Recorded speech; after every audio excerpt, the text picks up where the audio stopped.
എല്ലാവരും പ്രതീക്ഷിച്ചിരിക്കുന്ന ഒരു വാർത്തയാണ് ഇപ്പോൾ പുറത്തു വരുന്നത്. സംസ്ഥാന സർക്കാർ 4 മാസത്തേക്ക് വിതരണം ചെയ്യാനായിട്ട് തീരുമാനിച്ചിരുന്ന സൗജന്യ ഭക്ഷ്യക്കിറ്റിൻ്റെ വിതരണം ആരംഭിക്കാൻ പോവുകയാണ്.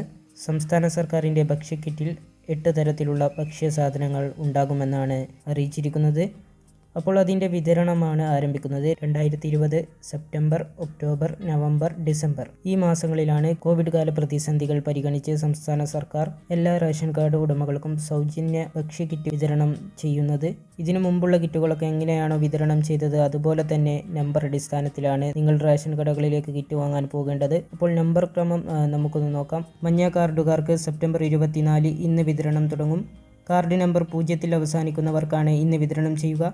സെപ്റ്റംബർ 25 കാർഡ് നമ്പർ 1, 26 2, 28 3, 4, 5 നമ്പറുകളിലും 29 6, 7, 8 നമ്പറുകളിലും അവസാനിക്കുന്ന കാർഡുകൾക്കാണ് വിതരണം ചെയ്യുന്നത്. പിങ്ക് കാർഡ് ഉപഭോക്താക്കളിൽ അവസാന അക്കം 0 ഉള്ളവർക്ക് സെപ്റ്റംബർ 30 വിതരണം ചെയ്യും. പിങ്ക് കാർഡിലെ 1, 2 നമ്പറുകളിൽ അവസാനിക്കുന്നവർക്കും മഞ്ഞ കാർഡിലെ ബാക്കിയുള്ളവർക്കും ഈ ദിവസം തന്നെ വിതരണം ചെയ്യും. വീഡിയോ ഷെയർ ചെയ്യുക, ലൈക്ക് ചെയ്യുക, ചാനൽ സബ്സ്ക്രൈബ് ചെയ്ത് തൊട്ടടുത്തുള്ള ബെല്ലൈക്കൻ എനേബിൾ ചെയ്യുക.